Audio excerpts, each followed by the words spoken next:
Good afternoon and welcome. My name is Steve Jewell. I'm with Community Giving, and we're delighted to have you with us today for our Community Connections webinar series. It's a cold and snowy day in Minnesota, but thanks to Zoom, we can still stay connected and offer these webinars and connect with one another from across the area and across the state. We have a number of people joining us today, so I'm going to give people just a quick minute to get into the room. We have, like I said, a number of people registered from all over, so welcome. And we'll get started here in just a second.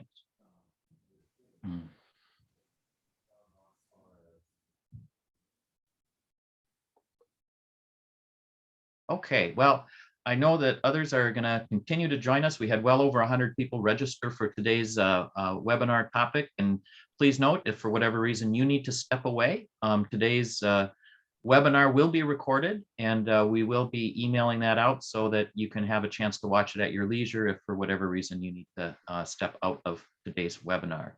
Again, as I said, I'm Steve Jewell with Community Giving. We are a collaboration of a number of community foundations around the state.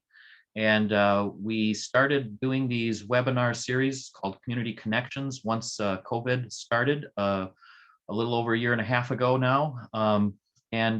We basically just wanted to find a way to have timely topics that were important to all of us. We will be having questions and answers during the webinar, and if you have a question, please put it in the Q&A tab at the bottom. We will have a time to talk about and answer those questions as we go. I think we'll get started though with introducing our speaker. We're very fortunate to have a really wonderful speaker with us today talking about a very important topic, especially to us as community foundations, because the focus that many community foundations have is how do we build community? How do we bring people together to support our local communities? And to introduce today's speaker is Sarah Carlson, the Executive Director of the Willmar Area Community Foundation. Sarah. Good morning, everyone. Thank you, Steve. It is my honor to represent and introduce our speaker today, who is Bill Blazar. And Bill spent nearly 27 years at our Minnesota Chamber of Commerce, retiring in late 2018 as the Senior Vice President of Public Affairs and Business Development. And in that capacity, he directed Minnesota Chamber Foundation and the Center for Workforce Solutions, also leading the Chamber's work on immigration reform. Bill represented the Minnesota business community on several task forces and study groups, including our U.S. Chamber of Commerce Labor Relations Policy Committee. And in 2007, he was the co-founder of the Minnesota Business Immigration Coalition. He is a past member and chair of the board of the Minnesota Governmental Relations Council, and has also served in a leadership capacity for Minnesota's P18 Education Partnership, the Minnesota Health Data Institute, the Citizens League, the Metropolitan Economic Development Association, and probably most fun, the Lake Calhoun Sailing School. He is also the immediate past president of the Loppet Foundation Board of Directors. Prior to joining the Chamber, he was the manager of governmental affairs at Target Corporation and has been a freelance public policy analyst, economic development and telecommunications specialist. He holds a BA in political science with Northwestern University and a master's in public affairs from the Humphrey Institute at the University of Minnesota. Bill, thank you so much for taking time to join our audience today and for helping to lend your expertise to this important topic.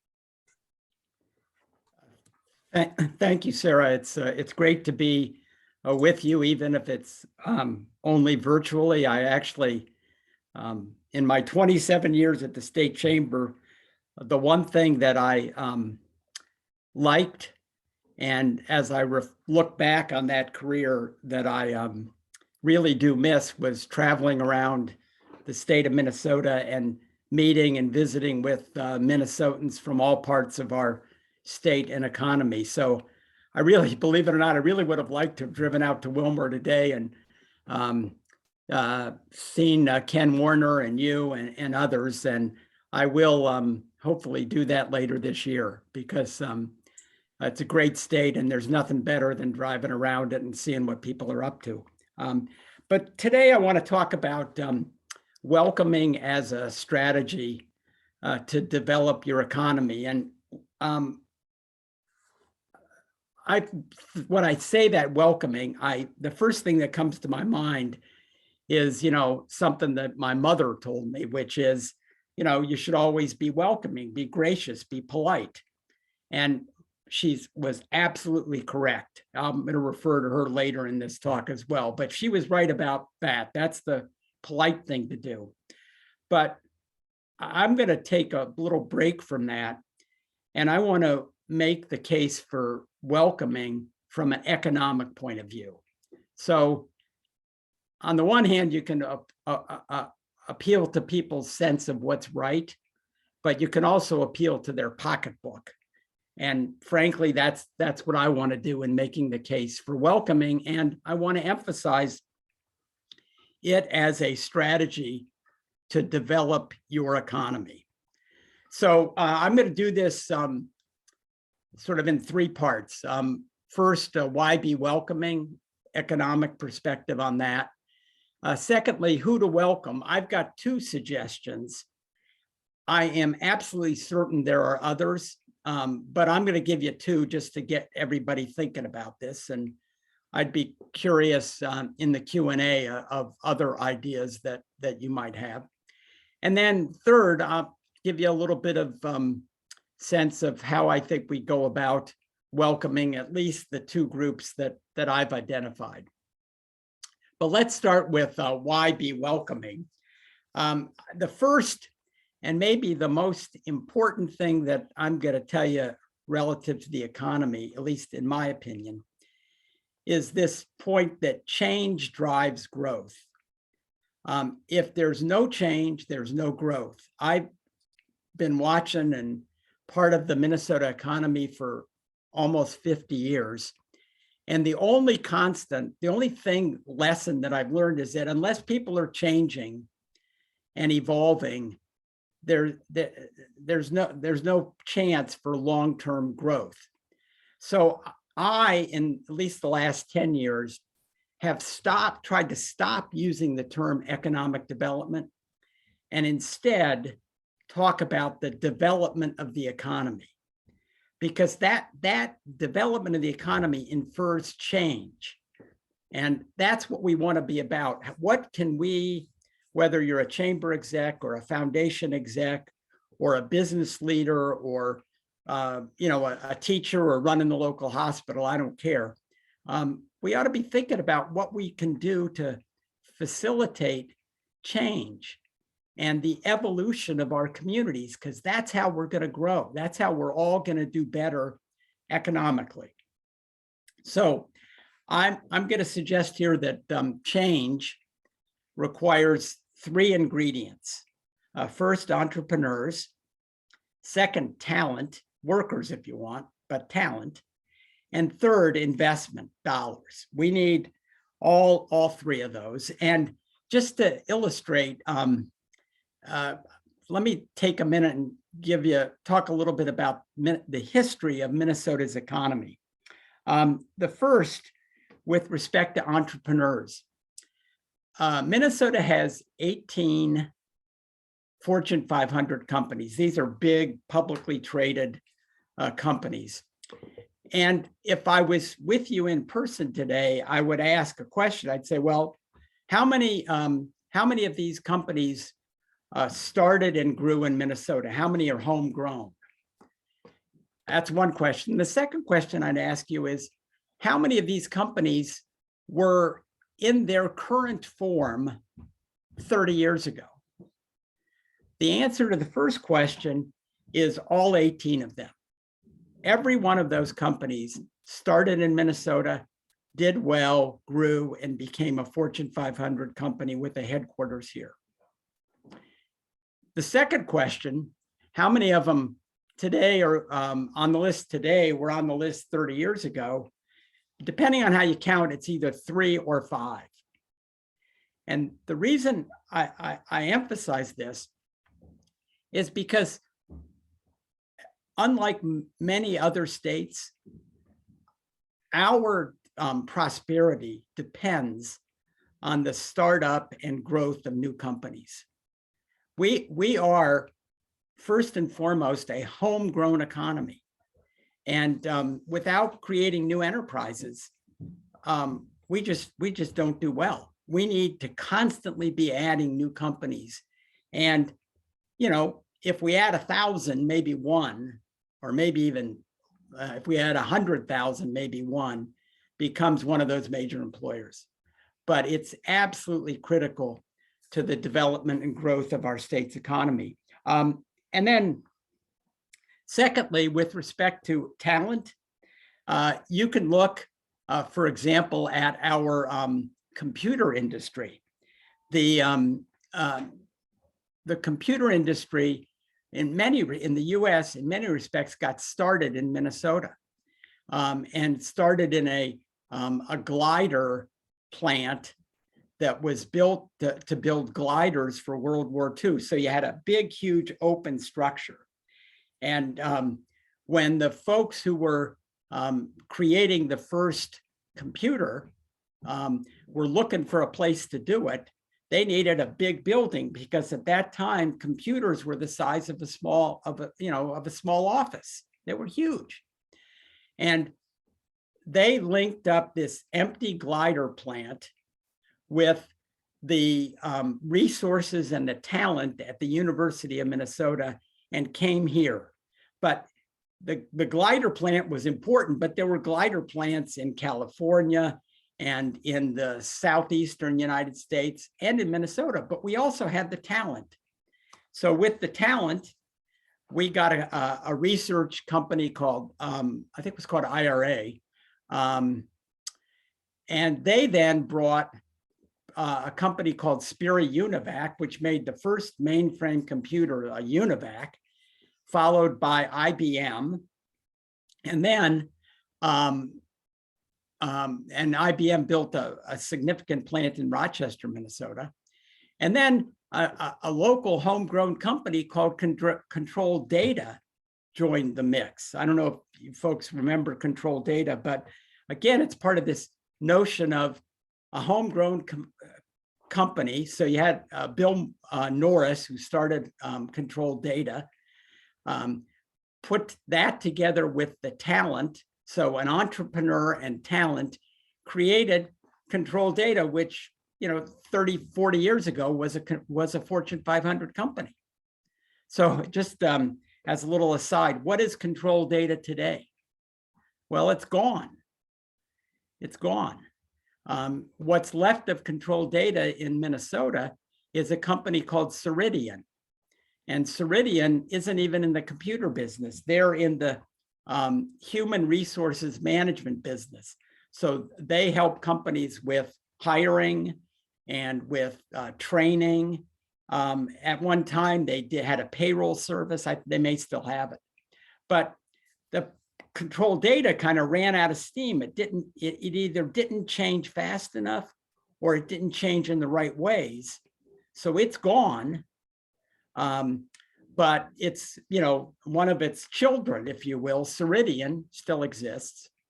Another one, if you go out to the Mall of America and you stay and you're looking at the mall from the parking lot on the north side, you'll see a big sign for Cray Computing.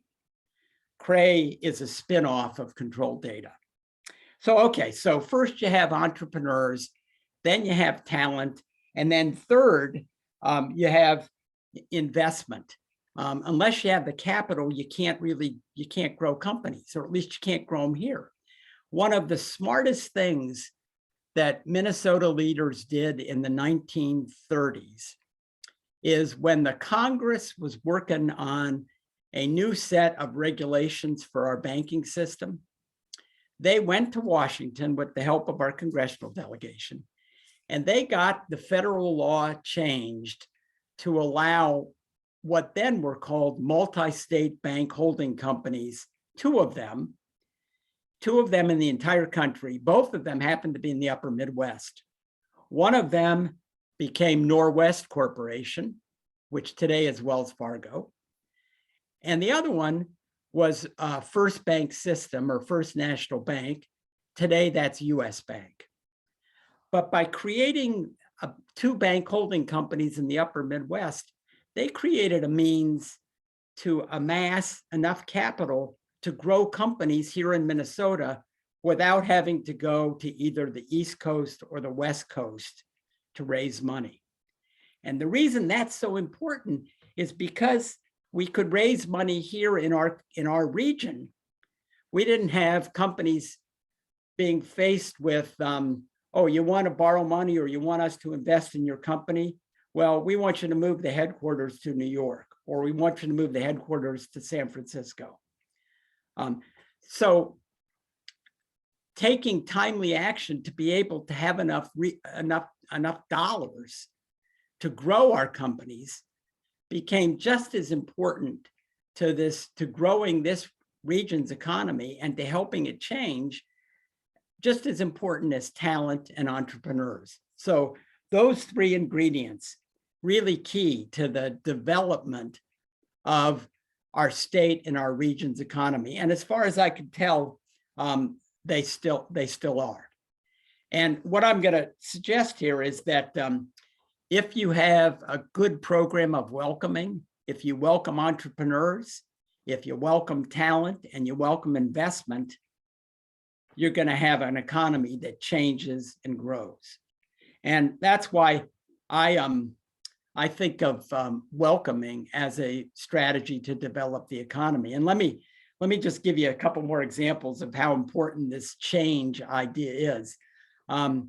Again, if I was in front of you, I'd ask you the question, when was the last time you shopped at a Gamble store? They're one of those big companies 35 years ago was called Gamble Skogmo. They were retail outlets. They were in many communities around greater Minnesota. In fact, they had more of a presence in greater Minnesota than they did in the Twin Cities, but didn't change quick enough, didn't adapt to people's shopping habits, and they're gone. Interestingly, you can compare that with a retailer like Maurice's, the clothing store, which started in Duluth and has made made its business to provide or to open stores in mostly in smaller metro areas or smaller communities. It's figured out how to change. I think there's been some struggles along the way, but you can still go to a Maurice's today. You can't go to a Gamble's. I mentioned control data. You know, when was the last time you saw or heard about a mainframe computer? Control data focused on these huge central computing devices, probably because that was the technology they had. But meanwhile, on the West Coast, folks were developing these things called personal computers, Apple, and later IBM, and a million other little companies. Well, control data never did personal computing. They thought that the mainframe was going to be the way of the future. Well, they didn't get that right. And as a result, the computing business is gone. The only thing left is Ceridian, which isn't even in the computer business.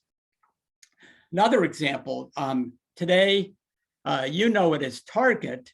When I worked there, it was Dayton Hudson Corporation. And the big deal at Dayton Hudson were the department stores. These big, in the case of the downtown Dayton store in Minneapolis, you know, with 8 stories of shopping and high service and, you know, lots of people there to help you and help you find what you needed. Well, that's how many of those stores are left today? I mean, just go next time you're in downtown Minneapolis, stop by the downtown Dayton store. It's now a food court and a bunch of office buildings and some craft booths. I mean, it's nice and they spent a fortune doing it, but it's not a department store. Department stores really are a thing of the past, but the Dayton brothers realized that. They created the first Target store in Roseville, as an entirely separate corporation. And over the years, the Target stores grew and the department store operation faded away. Eventually, Macy's actually bought the department stores, which had changed from Dayton's to Marshall Field's to Macy's. So they tried to change. They tried to make it work. But just think about how many Macy's stores there are versus how many Target stores there are. Okay, so again, change is key to the development and growth of an economy. Two other quick examples. Deluxe Corporation, which is now based in downtown Minneapolis. It had its headquarters in Shoreview for a number of years. Their claim to fame was printing checks. They had printing plants all over the US where they printed checks. And when you ran out of checks, you would, you'd send them an order form, they'd send you back a box of checks. So again, if I was in front of you, I'd say, when was the last time you wrote a check? I think in the last year, I've written one check. I think in the last year, my wife maybe has written 6 checks. Well, Deluxe figured that out. They saw that the number of checks that we were going to write was going to go down. And so they created a whole new business providing back office services to small businesses all over the United States. And because of that, it's a very, very successful company today. They still print checks, but it's a relatively small part of their business. What really propels their growth is providing services, back office services to small businesses. And then the final example of change in your neighborhood is Hormel.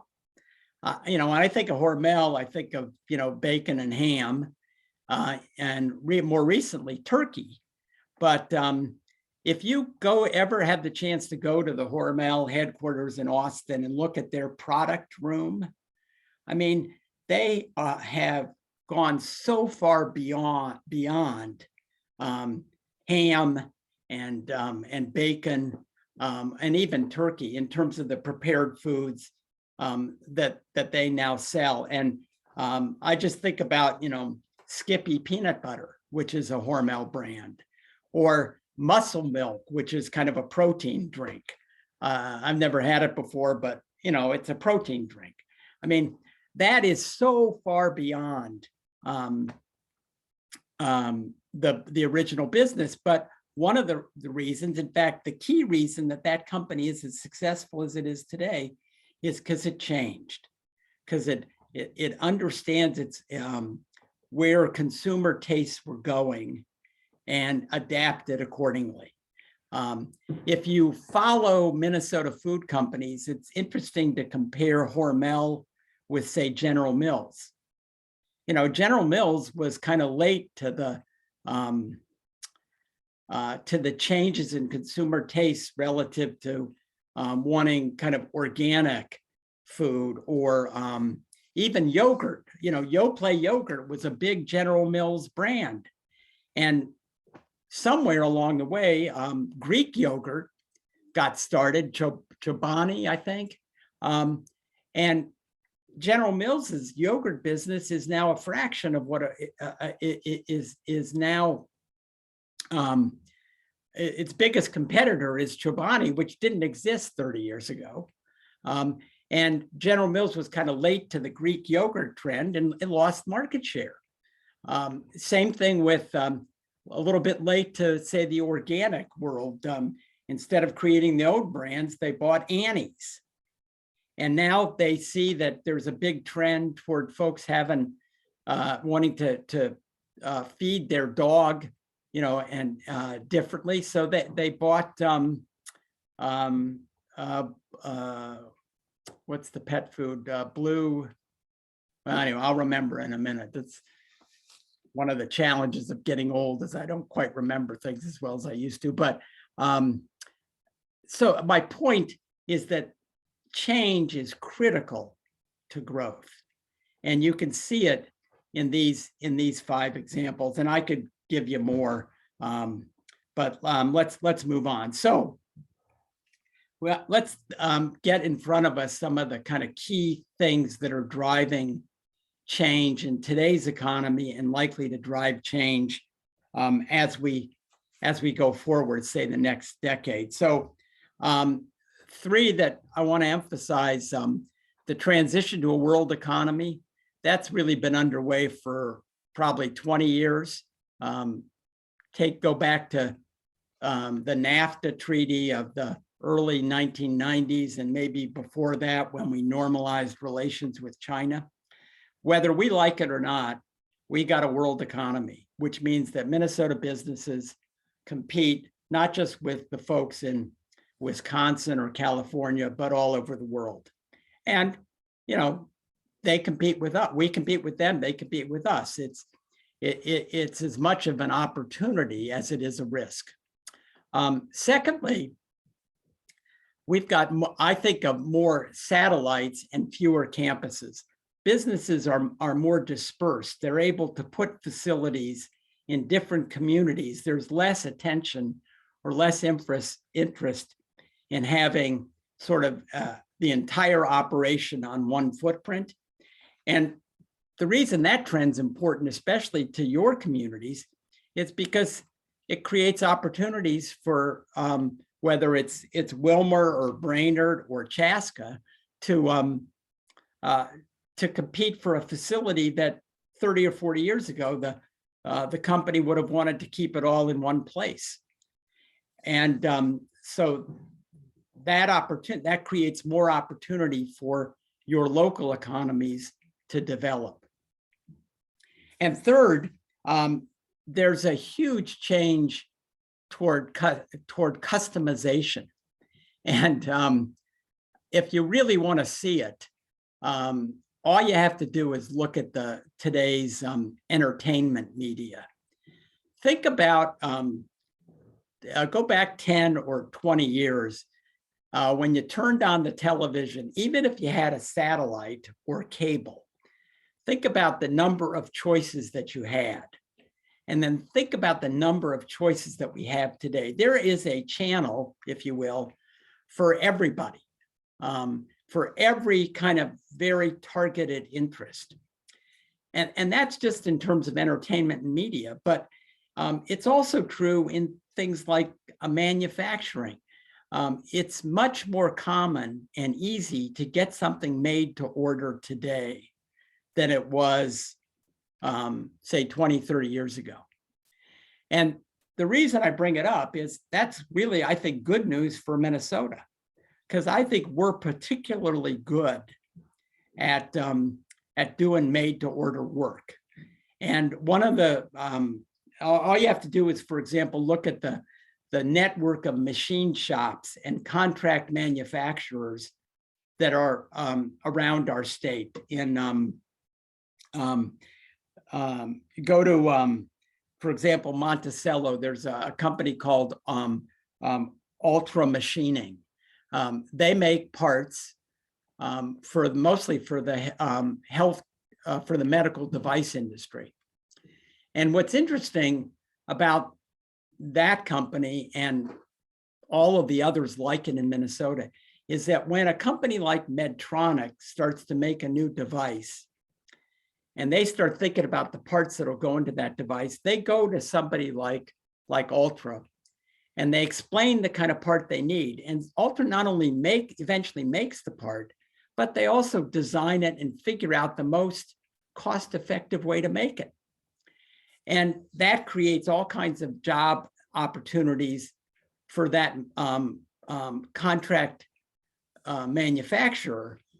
But it also gives Medtronic a good reason to stay and develop its relationships in Minnesota, because those contract manufacturers who can not only design and solve a problem, but then make the part, that's a huge asset. And, you know, traveling around Minnesota, we've got this very, very skilled and capable population of contract manufacturers who not only can make the part, but they can help you design it.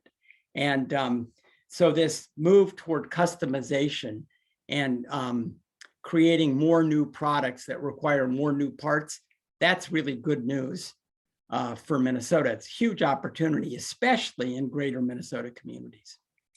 So those three trends important to watch. And then two more also important.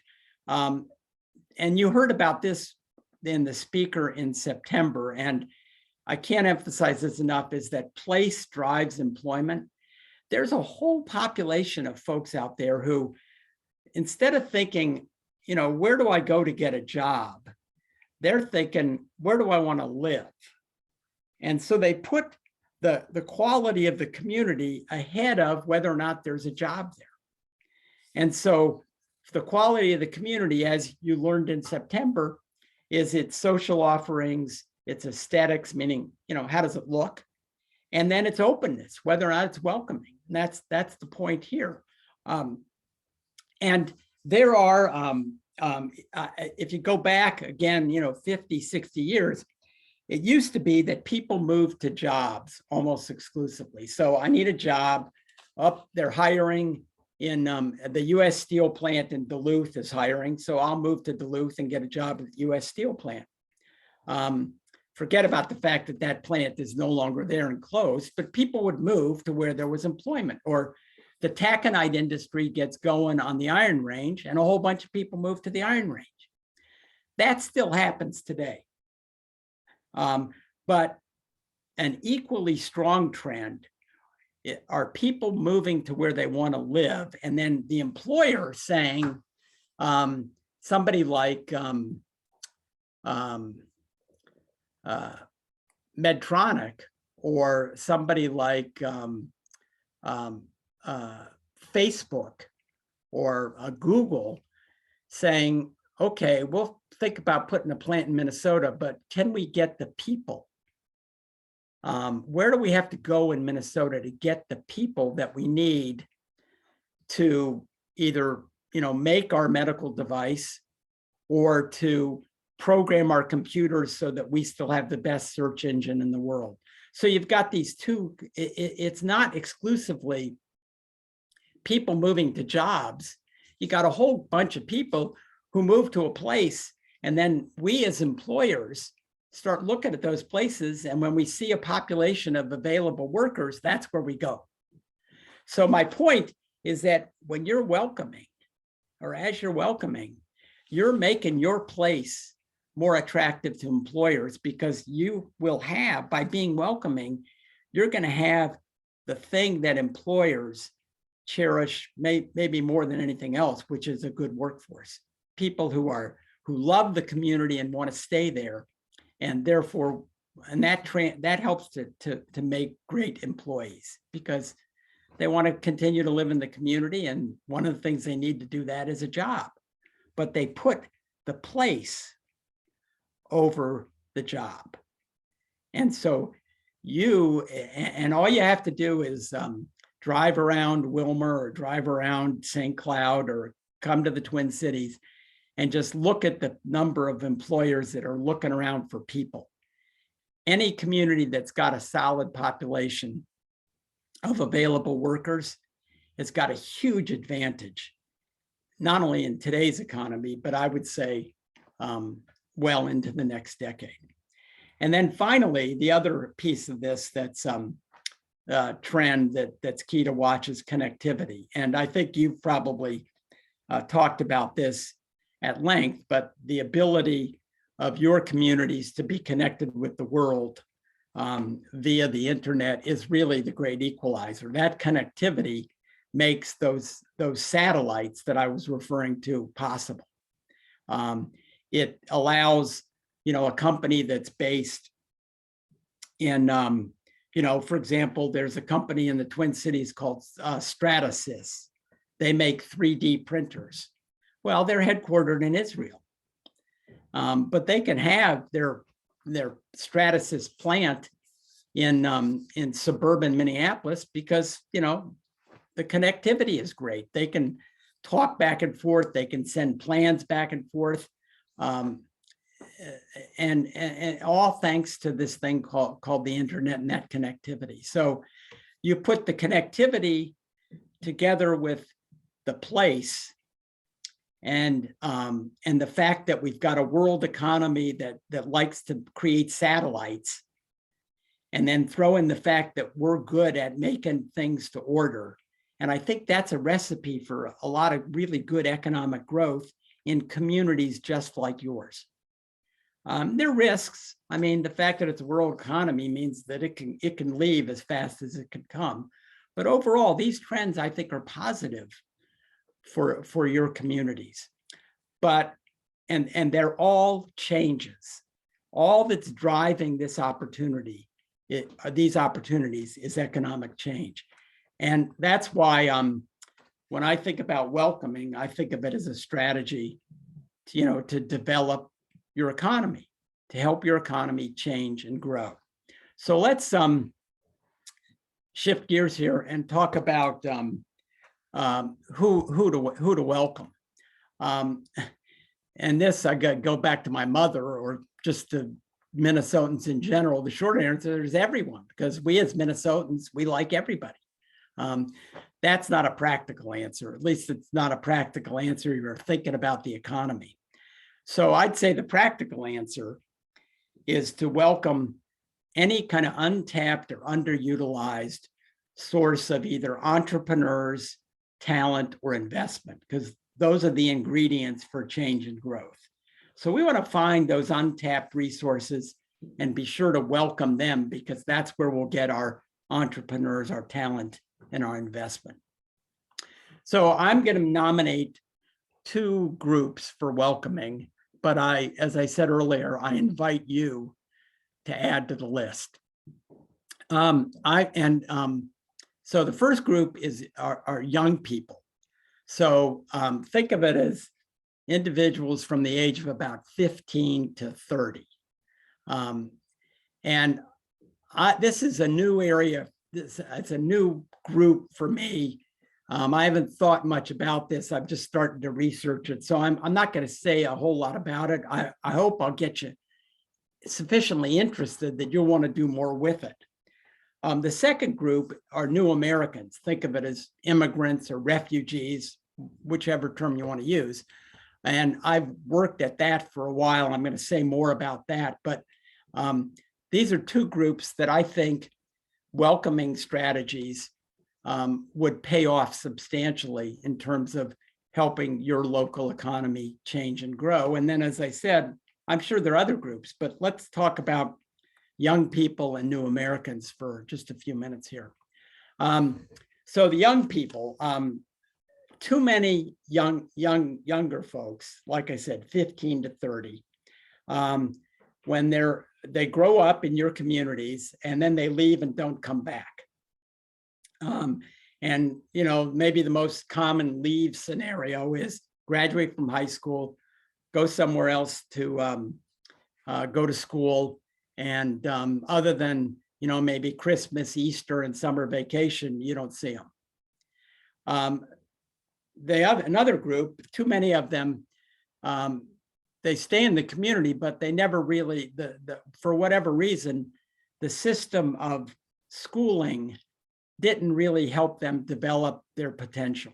So they're there, but they're not contributing as much as they could to your community. And the system, fails for some reason. They just don't fit in. And just to give you some examples of this, I think if you look at just the I want to call it the dropout rate, but dropout really isn't the right term. It's young people who leave school before they graduate. And I just got some data from Candiotah County. So 83% of the white students graduate within 4 years. When you get to the Hispanic community, it's down to 35%. Folks with limited English proficiency drops to 28%. And for lower income individuals, overall, it's less than half.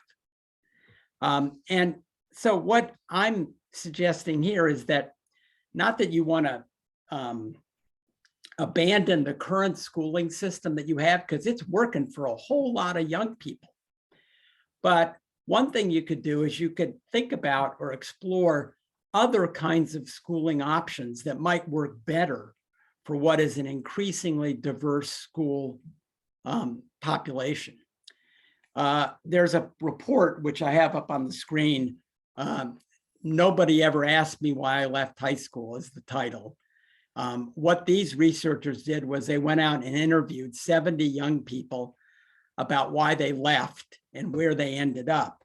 And their answers have helped some folks around the state and other communities create schools aimed at working with more diverse populations so that those young people are more likely to reach their potential through schooling. And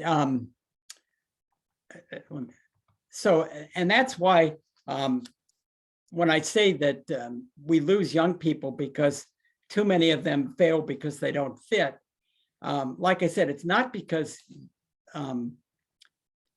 you need to abandon the current schooling system you have.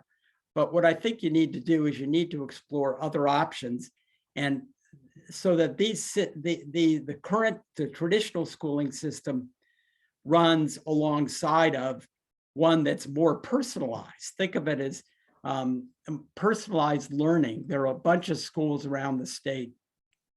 I'll give you a couple of examples later that have gone this route.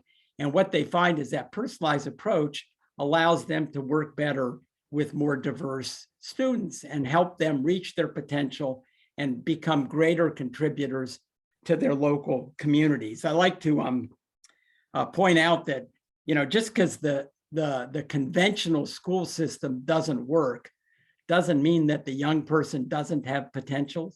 So let me give you 4 quick examples of dropouts, as we used to call them, or folks who left. Steve Jobs, the guy who led Apple, quit college to go out and start Apple. Bill Gates dropped out of Harvard to go and start his company. Mark Zuckerberg was another Harvard dropout to create Facebook. And then the most important example that I've got is Earl B. Olson.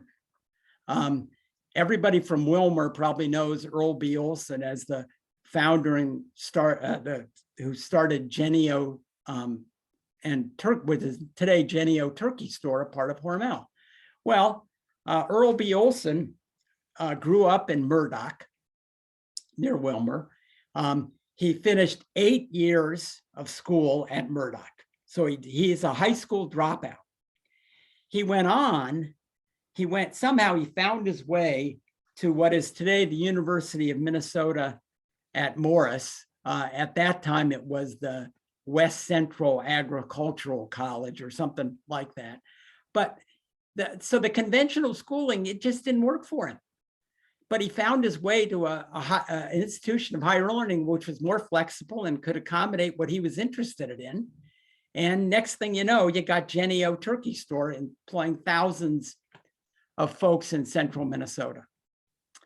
So my point is that the conventional school system is going to work for a lot of young people. But there's a whole group of folks, especially in our communities today, who are more diverse, and they just need a different kind of school system. And my point is that you probably need both.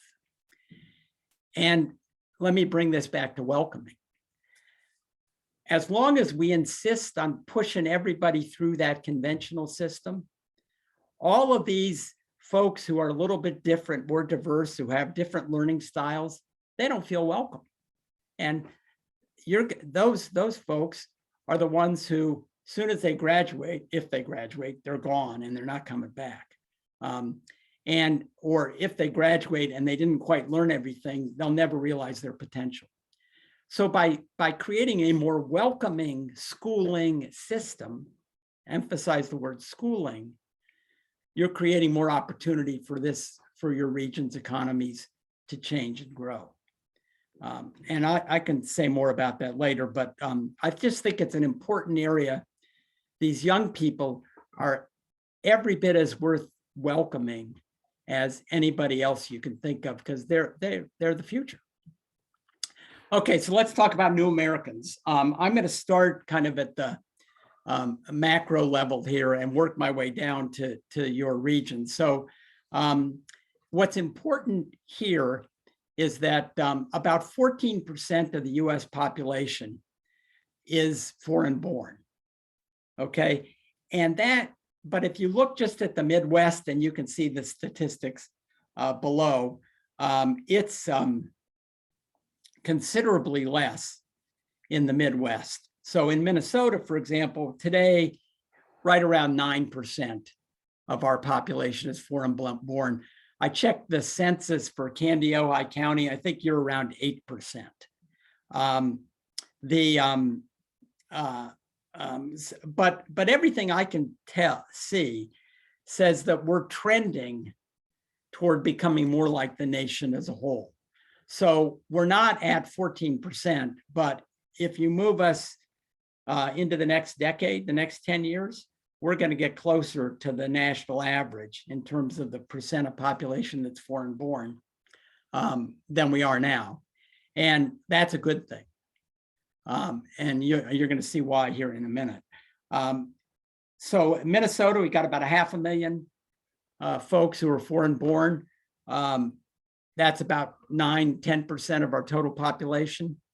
And there is some controversy in terms of the circumstances under which these folks arrived.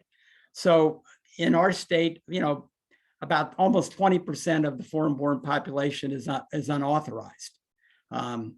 They overstayed a visa or just got across the border somehow. And we need to resolve their status, especially in communities like yours, because you're going to see that they really contribute an enormous amount to the economy and its ability to grow and change. And the fact that their status is uncertain is just a drag on the ability of your economies to grow. Okay, so when I say that the new Americans fuel change and growth, I'm going to go back to the ingredients: entrepreneurs, talent, and investment. And let me just talk about that a little bit here. In terms of entrepreneurship, what's interesting nationally about the immigrant population is that it's more entrepreneurial than the native born population. You can see nationally about 12% of the immigrant population are entrepreneurs, meaning they're self-employed and growing a company. It's only 9% of the native born population. And there are all kinds of reasons for that, mostly because these are folks who came to this country, they want to be here, they want to be successful. And if they're not being successful in a job, they pretty quickly turn to, well, what could I create on my own? And so in Minnesota, today, we've got about almost 23,000 immigrants who also have some kind of enterprise of their own. They may be working and running a 1 or a 2-person business, but they have created some kind of company, and they're employing about 53,000 Minnesotans. But you look at the rate of entrepreneurship, and this is important, and why I call it to your attention. So in Minnesota, the rate of entrepreneurship is about 5.4% of the working population describes themselves as self-employed. That's a surrogate for being an entrepreneur. That percent in Minnesota is only 3.7%, so it's significantly less. And when you look at the US, it's exactly the opposite. Nationwide, the immigrants are more entrepreneurial than they are in Minnesota. So the question is why? So look at the bottom chart there, and you can see one explanation, and that is that our immigrant population is significantly younger than the national immigrant population. And what that may mean, and this is a little bit risky, but it may mean that just that they're younger, and once they get a little bit older, they'll behave like immigrants nationwide, and more of them will create companies. They're just too young. The other explanation is that, so you can see the difference in the median age. In Minnesota, it's 38.2, and nationally, it's almost 45. So that's quite a difference. The other explanation, and this is kind of strange, but is that they're too well educated. In Minnesota, almost 34% of the immigrants have college degrees, a bachelor's degree or higher, and that's only 31% nationally. And the theory there is that if you're better educated, you're more likely to be able to get a job and therefore have less incentive to be an entrepreneur. But I call this to your attention because I go back to kind of where I started, and that is ours is a homegrown economy. We need entrepreneurs. Immigrants typically are very entrepreneurial, but in Minnesota, less so. And in fact, in your parts of the state, they're less entrepreneurial than they are in, say, the Twin Cities. I'll show you that in a minute. And so we need to really think harder about how we raise the level of entrepreneurship among immigrants, because we need every entrepreneur we can get. That's part of being a successful homegrown economy. Okay, talent. Here you're going to see there are two things that are important. The immigrant population is generally younger than the native-born population. Just look at the difference in the portion of the population that's of prime working age between 16 and 64. It's 20 points higher in Minnesota in the immigrant population than it is in the native-born population. And then the second, so the immigrants are just, they're a source of people. They're just more of them of working age, or they're more likely to be of working age than not. And that's important because, like I said, companies want to go where there are people, where there's talent. And then secondly, you can see in those last two columns on the right is that the industries that our immigrant population tends to fuel. On the one hand, almost half of the food processing workers in the state are foreign-born. On the other hand, almost a quarter of the folks in our computer software type industry, so on the high-tech side of things, a quarter of those are foreign-born. So you've got the foreign-born workers or talent kind of fueling two really key industries in our state's economy. I think all too often we tend to pigeonhole foreign-born individuals as either, taking care of our parents in the nursing home or putting the roof on our house. And certainly they do that, and that's important. I don't want to understate the importance of that kind of work. But when you look at the industries where they're really dominant, it's food processing, which is a big deal in Minnesota and could be a much bigger deal. And secondly, our computer technology industry. And you can see in this chart, that it's sort of the same thing. That look at the far right, almost a quarter of the medical device, medical equipment, and supply industry is the talent is foreign-born, 23%. And you can also see that, when it services to buildings, so the folks who clean our factories, our office buildings, our hospitals, a quarter of that's foreign-born too. So you see this, that these folks are significant contributors really at all levels of the economy, at the highest technology level and at, what folks would maybe classify as low-skill jobs like cleaning an office building. They're significant there too. When I was working with the chamber and would visit plants around Minnesota or businesses around Minnesota, I was as likely to see a foreign-born worker in the front office as I was on the factory floor. I don't think I ever went to a company in the last sort of decade at the chamber where I didn't see foreign-born workers in every part of the business that I was visiting. So anyway, a key source of talent. And if you don't have talent, you know, the businesses, you're not going to have an economy that's changing and growing. So third, connecting to the world. And in our case, it's connecting to the world in the form of investment. I give you two examples here of important Minnesota businesses that have significant foreign investment. The first one being our state's steel and mining industry. So think of that as taconite. Most of the money fueling that industry or in Minnesota is coming from outside the US. The same thing with food processing, maybe less so, but the example I like to use is Faribault Foods, which was a locally started, locally owned business until about, I want to say 5 years ago, when it was purchased by a Mexican company, La Castena, bought the business. And since they bought it, they've invested over $200 million in new plant and equipment, primarily in the Faribault area. But it's an example of how that connection to the world, thanks to having a diverse population here, makes it so that these world companies are more comfortable and feel more welcome making big investments in a place like Minnesota.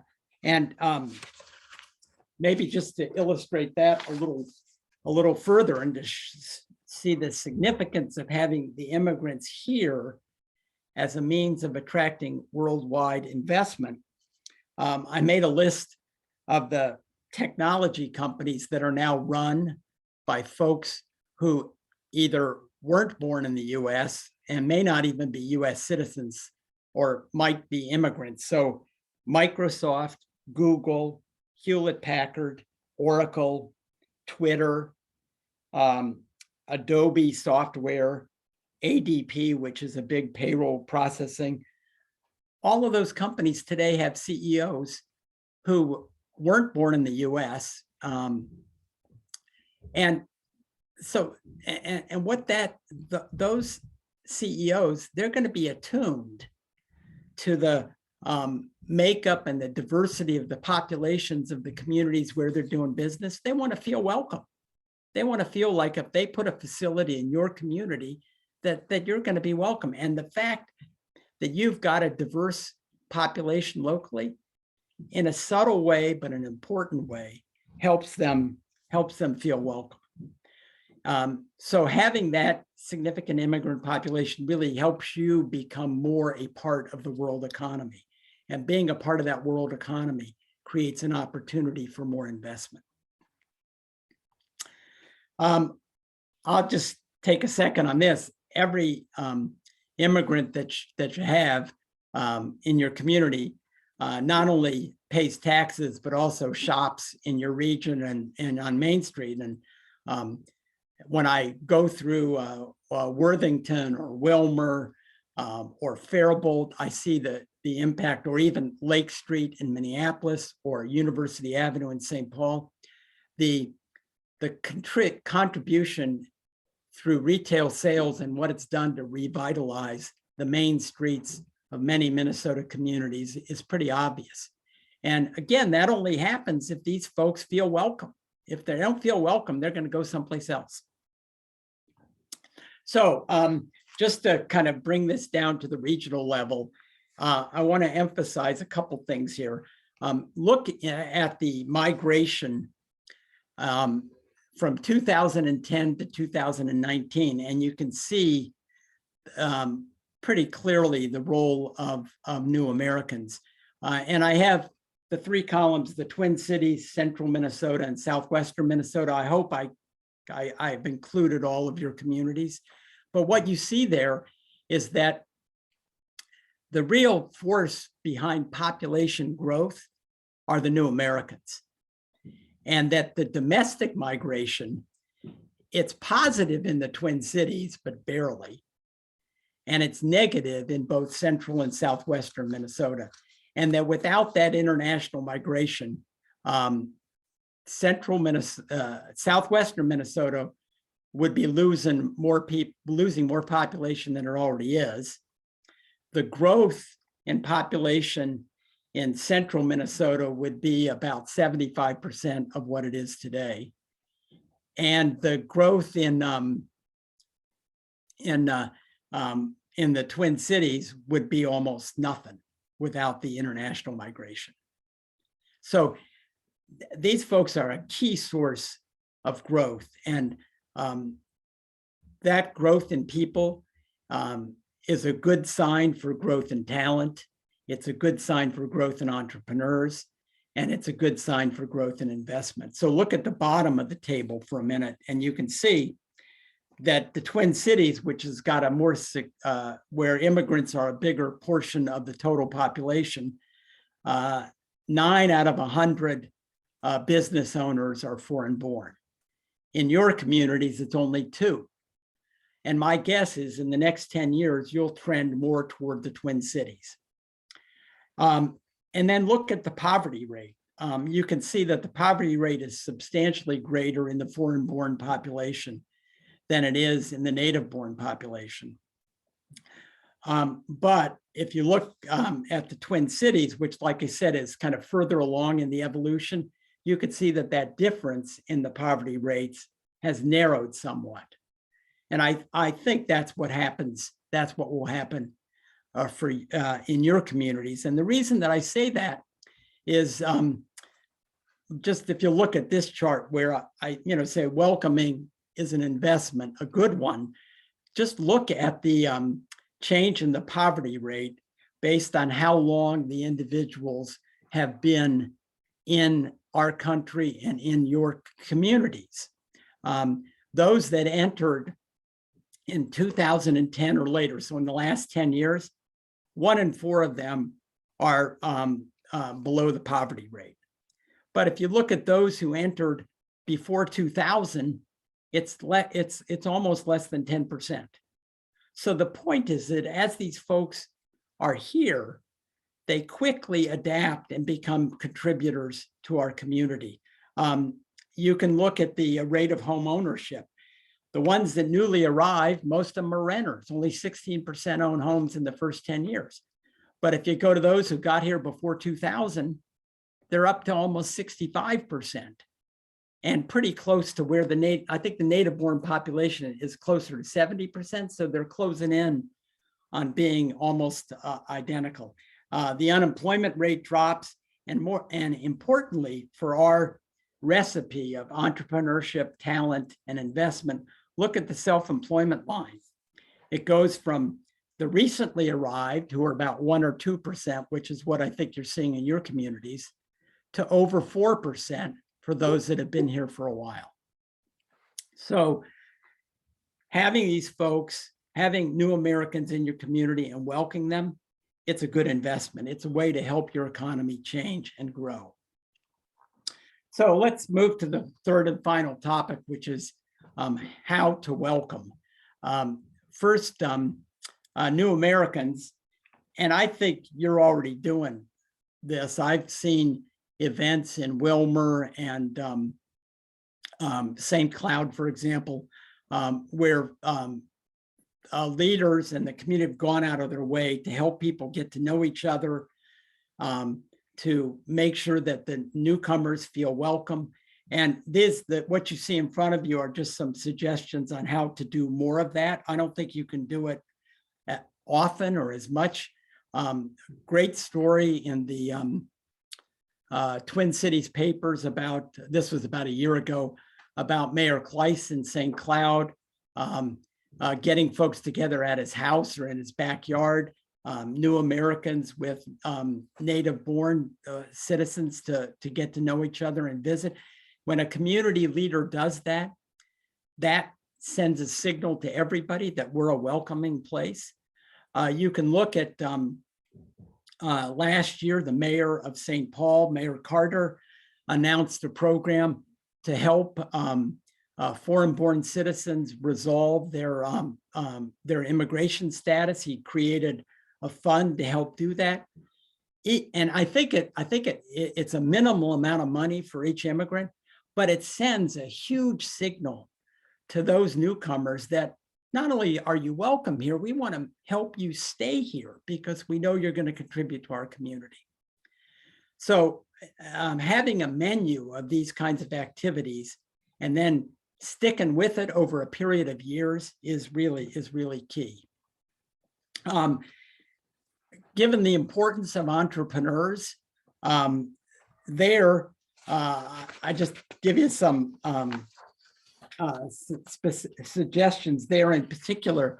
And here, financing, one of the biggest challenges that an entrepreneur faces is getting the money to start the business. Well, Wilmer, you've got a huge advantage in that there's an office of the African Development Center in your community. Similarly, I think the Initiative Foundation has the same status as the African Development Center as what's known as a Community Development Financial Institution, a CDFI. These are financial institutions that have special resources and the ability to make loans to new businesses, especially those that are immigrant owned in this case. Then you've got the local chambers of commerce, the Wilmer Chamber, the St. Cloud Chamber, the Brainerd Chamber. They're all, the last time I checked, partners in the Grow Minnesota community, which means they're out actively visiting with companies and making sure that those companies know that the chamber is there to help them be successful. You got to have immigrant businesses get visited just as often as native-born businesses, because they need to know that there are folks there to help them and to help them be successful. Matching, they do this through the state chamber, which tries to match Minnesota companies with Minnesota suppliers. That could be a regional activity as well, where in your region of the state, you could try to match new companies with potential customers in the region. Nothing would send a more welcoming signal to those new companies than to have help identifying potential customers. And then finally, starting early to introduce young people to starting and owning a business is a great way, so that, as I pointed out earlier, one of the reasons we may have fewer immigrant entrepreneurs in Minnesota and in your region is because the immigrant population is so young. Well, linking those young people with a program that helps them understand how to start a business and grow a business is a great way to have more entrepreneurs going forward. And so programs like West Central CEO are a lot more important than you might think, especially in a state like Minnesota, where we have a homegrown economy. Welcoming young people, that's got to shift gears here. Like I said, I think your mainline school system is great and serves a very significant portion of the population well. But at the same time, there's no reason why you can't consider other kinds of schooling options that might work better for some of your more diverse students, so that they live up to their potential and that they're likely to stay and grow businesses in your communities. I heard a presentation by the leadership of the Belgrade Bruton El Rosa school district, where they have moved toward more personalized learning as an option, not at the exclusion of the other things they're doing, but as an option. Similarly, the Farmington School District in the South Metro, or the Spring Lake Park School District in the North Twin Cities Metro. Those would be districts that would be worth looking at, just to see how they're working to personalize learning, so that their diverse population is more likely to reach its potential. I think community amenities, it's a big deal for younger folks. About a decade ago, maybe even more than that, Moorhead rethought its future and instead of trying to compete with Fargo, concluded that its future was more about being a great place to live. And I think they rebuilt all of their elementary schools. I think they rehabilitated all of their golf courses. They just decided that our deal is to be a great place to live. And so you might want to look at that effort in Moorhead. It is, and I'm dating myself, but it's at least 10, 15 years ago. And other Minnesota communities have done the same thing. They've concluded that our way to be successful is to be a great place to live. So they made that more important than trying to figure out how to attract the next whatever company that was looking to locate a plant. They put being a great residential community ahead of that. And in today's day and age, where young people are looking at place before they look at employment, that's a great way to grow your community. And that's part of welcoming. And then finally, and I think you're probably already doing this, work on connectivity. Having 5G internet service is a big deal and will become a bigger deal. And that's what creates, that's what helps people feel more welcome in your community, because they can be in your community and can connect and work with the rest of the world. And then I wouldn't be true to my roots if I didn't raise a couple of policy issues. I think if the federal legislators, so your members of Congress, our US senators, if they understood better how important new Americans were to growing your community and to having your economy change and grow, they might get about the business of fixing the immigration system, because that system is really more important to the success of your communities than anybody would realize. So I think part of welcoming, frankly, is to visit and to talk to those legislators about what they can do to fix the immigration system, to bring it into the 21st century. And the same thing with your state legislators. There's some things that they could be doing to make our communities more welcoming. So the one example I like to use is licensing. There are a whole lot of new Americans who are well-educated and well-trained in their country of origin. When they get to Minnesota, they can't practice medicine because we don't accept their credentials. They can't be a nurse, or they can't be an electrician because we don't recognize those credentials from outside the US. Well, that's something that our legislators could change. And that's part of being more welcoming. Come here and you can keep doing what you were doing. I heard a plant manager from northwestern Minnesota tell me that he'd done some hiring, hired a bunch of immigrants, hired 3 siblings, a guy and his 2 sisters.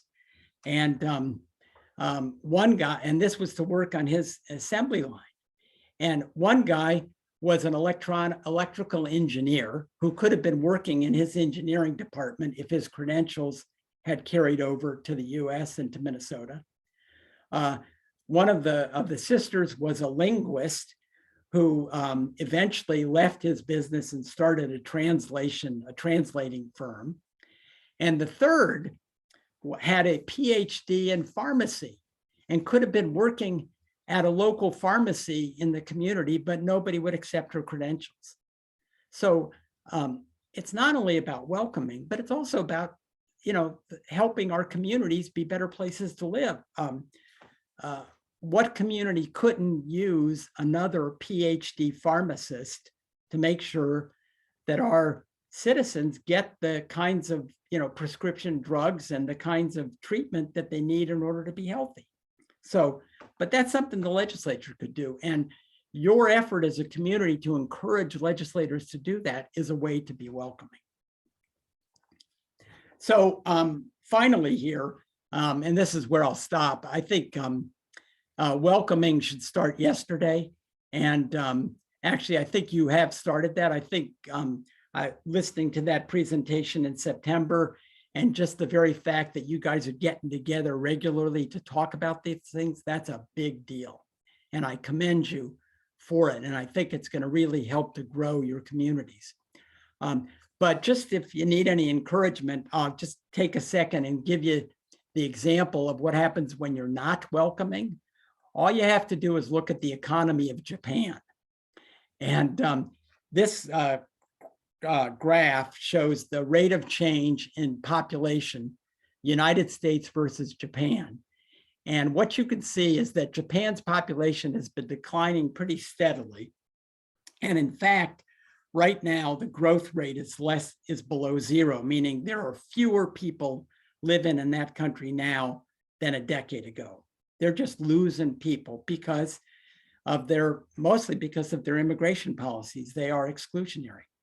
You can see that the population rate of growth in the US population is also declining, but it's not below zero, okay? Now look at the economy. So this just charts the rate of growth in gross domestic product.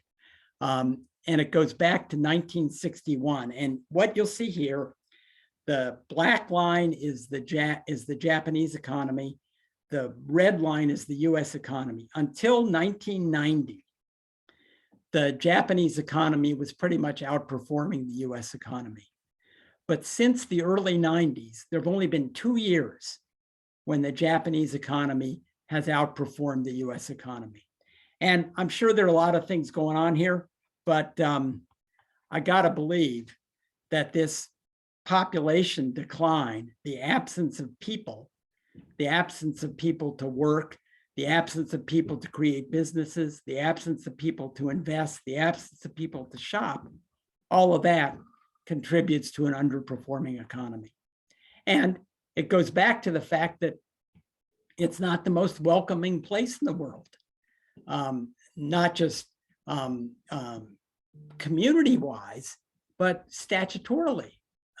Although Japan is now starting to change, as are a bunch of other countries when they realize that in order to grow, they've got to be more welcoming of a more diverse population. Countries like Japan and Germany and Canada and Israel, they've changed their immigration policies to be more welcoming because they know that to grow, they need more people. And that's the lesson that we need to learn here in Minnesota. So look at this graph that just shows the population change in Minnesota from 2015 through 2070. What you'll see there is that in about 2039 or so, the native-born population actually declines because of the lower birth rate and the higher death rate, okay? And that the growth in our state's population comes entirely from net migration, from folks moving here.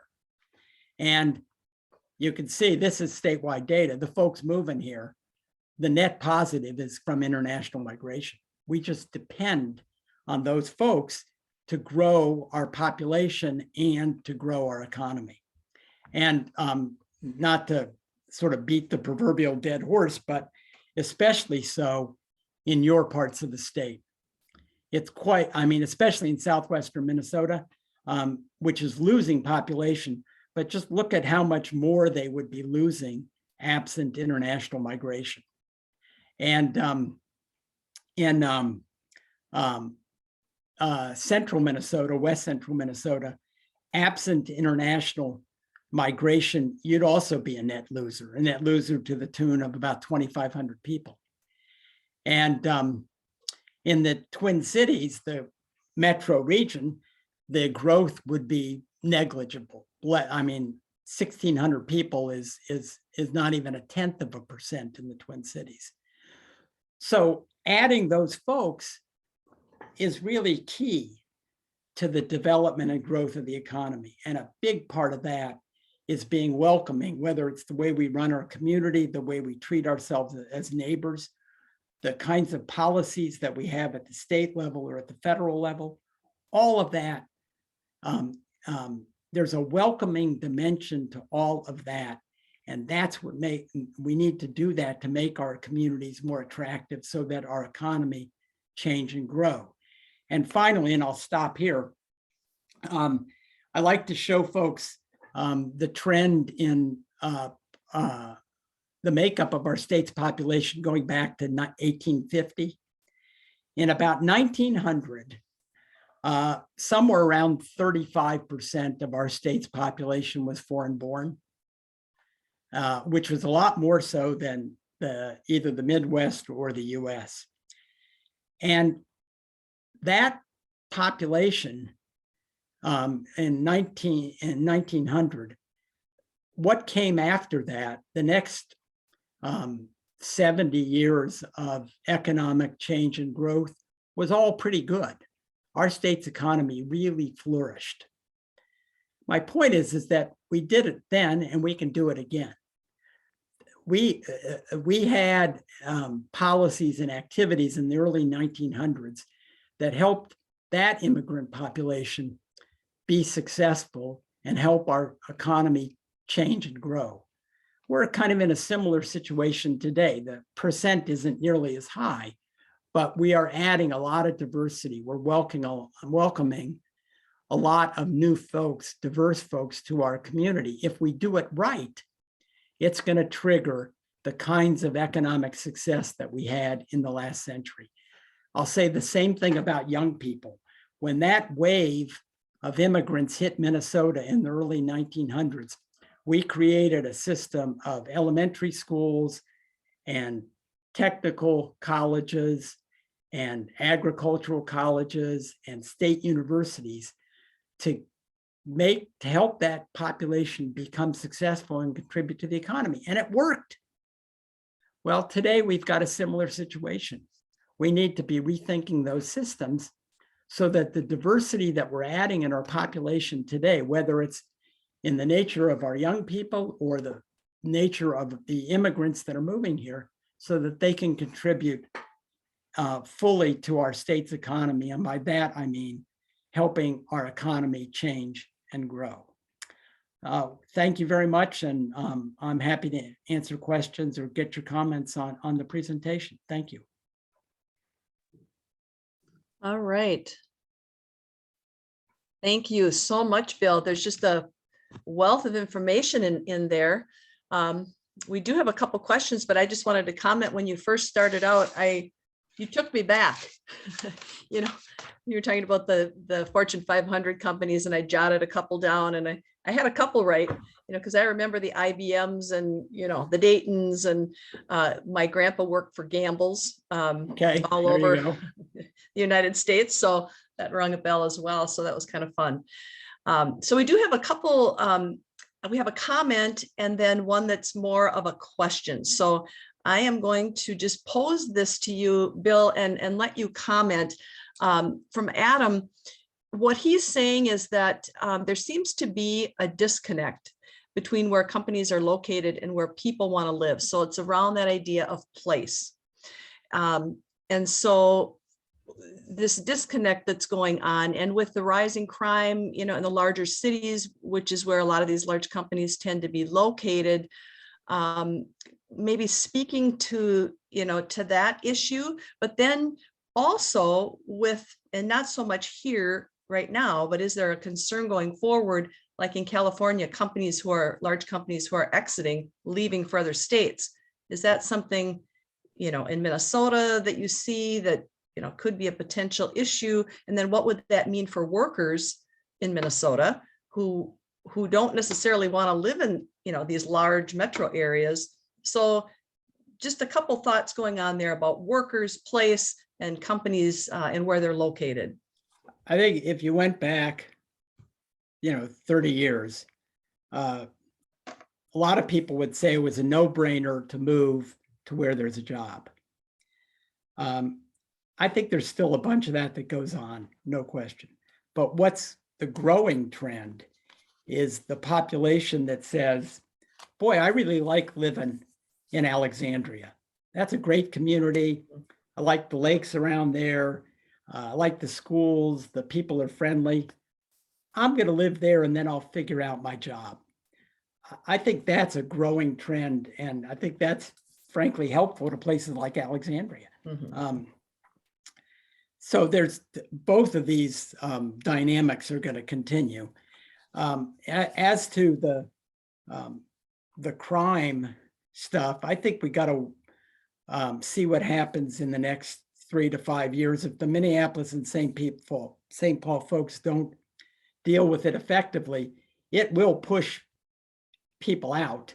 And whether it'll push them, to a third ring suburb, let's say Maple Grove, or to St. Cloud or beyond, I don't know. But I think place is of rising importance and significance, and people just have more opportunity to put it ahead of other factors when they're deciding what to do with their life. Interestingly, there's a professor at the University of Minnesota Morris, Ben Winchester, who studies population trends in rural counties. And he's one of the first people I heard identify that there's this group of folks, young families, 25 to 35, with soon to have school age kids, moving back to greater Minnesota, where the population in that age range is actually growing when the county's overall population might be declining. And that's because, thanks to technology and a bunch of other stuff, they can pick a nice location by Alexandria, and buy a house or buy maybe somebody's cabin and live there. And again, they're putting place over other factors. And I think you're going to see a lot more of that. And I think that's probably good news for your communities. Right. I just see another question that popped up here. I'm going to ask this question next, though, and it's around education. So the question is about a concern over having separate systems. You talked about adapting and being better equipped to educate diverse students. So, would it be an issue that we might be segregating even more by doing that? So that's a great question. Yeah. I don't think we want separate systems. And I know this might be heresy in the world of education, but I actually could see the traditional school system and personalized learning existing in the same building, because one system is going to work better for one group of kids and the other system for another group. And I actually think we're better off if we have both of them right alongside each other. And if for no other reason, then there'll be some cross-fertilization. They'll take ideas from each other. But also, the last thing we want to do is create kind of a segregated environment. And I think if you take a look, for example, at what they've done in the Farmington School District, you could see how the traditional system operates right alongside the teachers who want to personalize learning and personalize the way they teach in their classrooms. And so they've been able to do it. And I know it took some work, but that would be a good example to look at so that we avoid any kind of segregated situation. Great. Thank you. There's one more question here in the chat. So do you think climate migration will or could be a plus factor for us specifically here in Minnesota? That's a great question. I'm not, well, it could be a positive because we do sit on high ground. And, actually, we've actually had some companies come here because of our geology. We're not prone to earthquakes. Earthquakes can wreak havoc on certain kinds of businesses. And so maybe the climate change could work to our benefit, although one of the big selling points of Minnesota, at least when I was coming here in the mid 70s, was that we had 4 distinct seasons, Mhm. and that our winter, because it got so cold and stayed cold, was usable. Mhm. You know, Hubert Humphrey used to say that, we could be a cold Omaha. Mhm. You know, Omaha, it's a wonderful place, but in the winter they get cold mud. You know, there's not a lot of skiing or ice fishing or, just walking around on a cold winter day in Omaha because it's dreary and it's damp. So, losing a good winter, a usable winter, I think would actually hurt our state. And these violent swings in temperature and the kinds of storms, we're still an agricultural state, and I don't think any of that's terribly good for agriculture. So I'd say, even if we picked up a few people because of climate change, I think we'd pay a bigger economic cost because of what it did to winter and what it might do to agriculture. Yeah. Interesting. That was interesting questions. So that's all we have for questions, Bill. So I think with that, thank you so much. We really appreciate you. That was a lot of information and great information. So thank you so much. My pleasure. Thank you for inviting me. Thank you. So with that, I'm going to turn it over to Carl up in Brainerd, and he is going to talk a little bit about what is happening in Brainerd around welcoming communities. So Carl, turn it over to you. Thank you, Holly, and thank you, Bill, very much. I've been looking forward to hearing you for some time now. This has been a topic that's been a great interest to me for a long time. I was doing some consulting work with the Blandon Foundation on their rural broadband project for about 7 years before I took this job. And, we were hearing many of the stories you were telling, Bill, about, trying to keep young people, attract workers.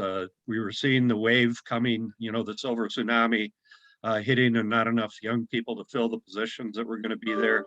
And we are really in the throes of that right now in our rural communities. Everybody's crying for workers and looking for work.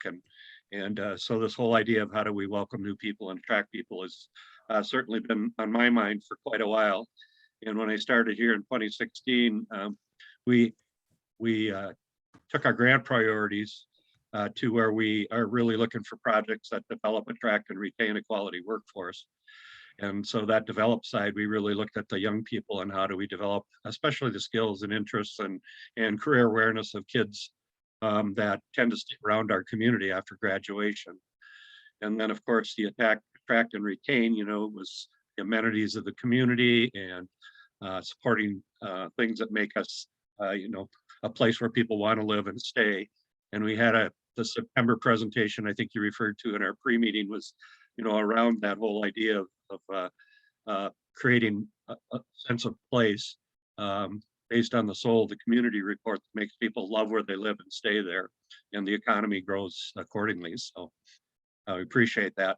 In Minnesota, we've got, we're known for our Minnesota nice, but sometimes, one thing I've heard about us is, we'll give you directions, but everywhere to our house, So, and I noticed that when I moved to Brainerd in 1990 and I was working at the college, I always found that people would always talk to me about fishing, but no one would take me fishing. And so I think there's something that every one of us can do to make our communities more attractive on a personal level and reach out to new people and welcome them, to your community and show them the great things about our communities. So one thing we've done as a foundation is we revitalized the Brainerd Lakes Area Newcomers Club that had existed forever in this community. And I knew of its value because my in-laws moved here in 1957, joined the Newcomers Club, and their entire close-knit circle of friends for 36 years till they died was from the Newcomers Club that they belonged to. So having that social network available that can lock people into a community, and make that special place for them that they want to stay, build that social capital, I think is really important. So in 2017, we rejuvenated and funded the Brainerd Lakes Area Newcomers Club. And I know we have the current director for that on our line today, Kim Paschke. And so that has grown to well over 200 members or people at least on the mailing list. And they do monthly activities here that bring people together. And we're now trying to make sure employers know, if we have people, new immigrants, new people to our community, to make sure and let them know about that newcomers club so they can feel welcomed here and become part of a network. And then, their activities are usually doing some of those fun amenities that we have available here in a community. So we're also introducing them to those things. So that's one of the things we've been doing, and we've been supporting, it's very minimal staffing, and we've been supporting that with grants every year to keep that going in our community. And it's something I think all of you might be interested in as well. That's on the line. Another thing, we have Region 5 to help us start a Welcome Communities advocacy group. And I saw Don Espy was also on the webinar today. So thanks, Don, for bringing that idea to us. And we pulled a group of people together who are looking at how we can become more welcoming as a community. And we've worked closely with our Chamber of Commerce, with Matt, and I think he's on as well, to provide some webinars for businesses around the whole idea of DEI, looking at diversity, equity, and inclusion in your place of employment. We had Sarah Oldquist up last year, around in January, to talk about that. And then this year we're bringing up, and I'm going to forget her last name, Philomena. She's the DEI officer at Land O'Lakes. And we're going to be talking about creating inclusive workplaces. And our group has also supported the DEED program called IWE, the Inclusive Workplace Employment Certification Program. And so we have a local community advisory committee for that project as well here on how businesses can become more inclusive workplaces. And then also the support of the DEED program and Chet Bodine, and working with his employers in achieving that certification. Region 5's also been doing IDI work with businesses and groups in our community. So another thing that's been happening in the Brainerd area. So we're doing what we can to kind of work on what Bill's talking about that's important to our community, and to help fill some of those workforce gaps that we have. And I know next, Greta Stark-Craker from our Central Minnesota Community Foundation in St. Cloud, going to share a little bit about what's going on in the greater St. Cloud area. Greta? Thank you, Carl. We're grateful for the opportunity to share a little about the work we are doing here at Central Minnesota Community Foundation to make our community a welcoming place for all.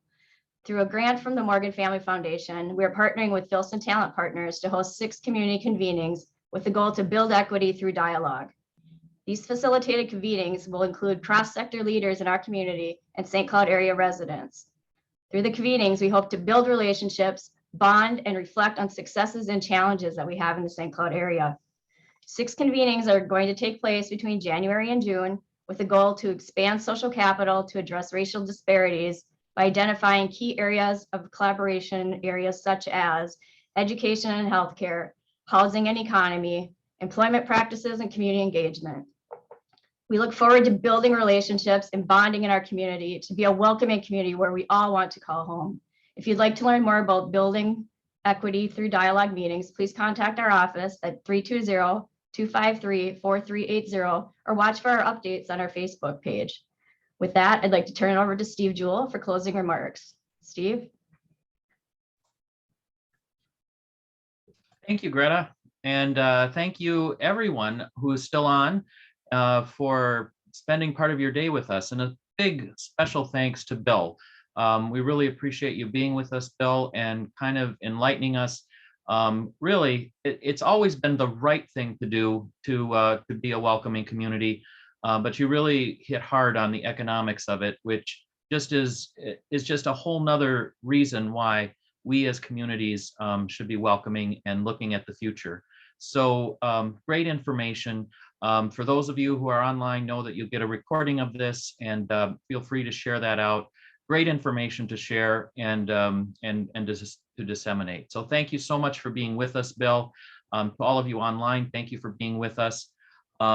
If you want any further information about our work and any of the foundations, you can reach us at any one of the executive directors, and they're on your screen now, our wonderful executive directors who are leaders of their local community foundations. Their email addresses and information are there. Also, you can reach out to us at www.communitygiving.org.